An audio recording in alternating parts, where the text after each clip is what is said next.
Happy Friday, everybody. We're starting this show off a little differently because basketball seems a little pointless right now. We'll get to the NBA news and games a little later, but the basketball community was rocked while all those games were happening on Thursday by the news that Terrence Clarke, a Kentucky Wildcats freshman guard who is entering the NBA draft, died in a car accident on Friday. Terrence Clarke was 19 years old. I didn't know a lot about Terrence Clarke, but with the outpouring of love that happened immediately, it's clear how great a person he was, how much he was adored by everybody who knew him. He was a Boston kid, grew up dreaming about playing for the Celtics, and the Celtics players knew him. He was a part of the community. He was one of theirs. Celtics head coach Brad Stevens was emotional, and he mentioned that his son really looked up to Clarke. Kemba Walker talked about how good a kid he was post-game. The team was so supportive of Clarke achieving his dream, and that dream was going to be achieved in just 3 months at the NBA draft. It was just the day before the car accident that he signed with Clutch Sports as his agency.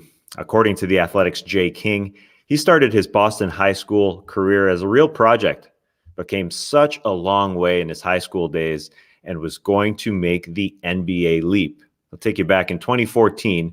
Baylor's Isaiah Austin was entering the draft, but was forced to retire because he was diagnosed with Marfan syndrome. Adam Silver made him an honorary draftee at that NBA draft. After Clarke's passing, many hoping the same happens for him.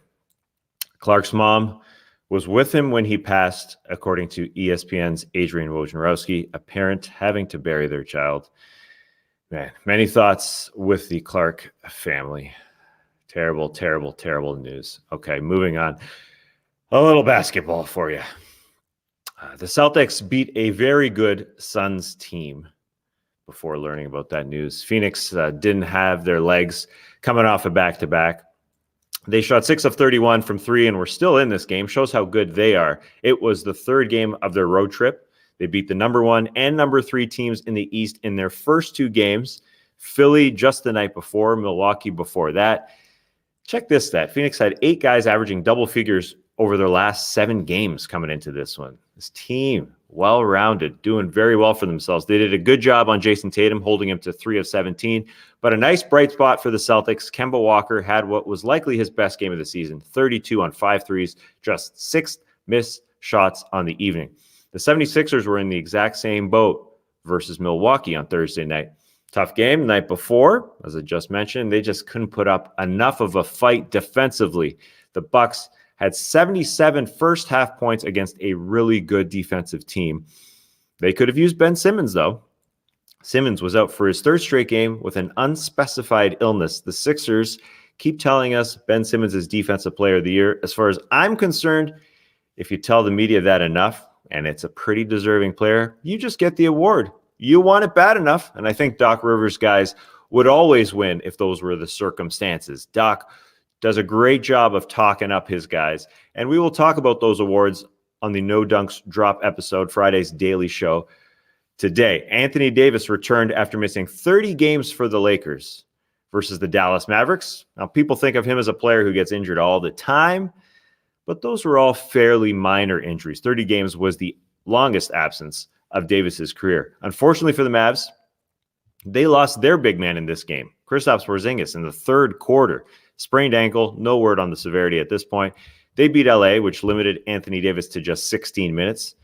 It's a race in the West. The Mavs and Blazers trail LA by 2.5 games for 5th in the conference. Just too many good teams in that conference. And we'll talk about the outlook of those standings and other questions as well, like I just mentioned on the No Dunks Drop.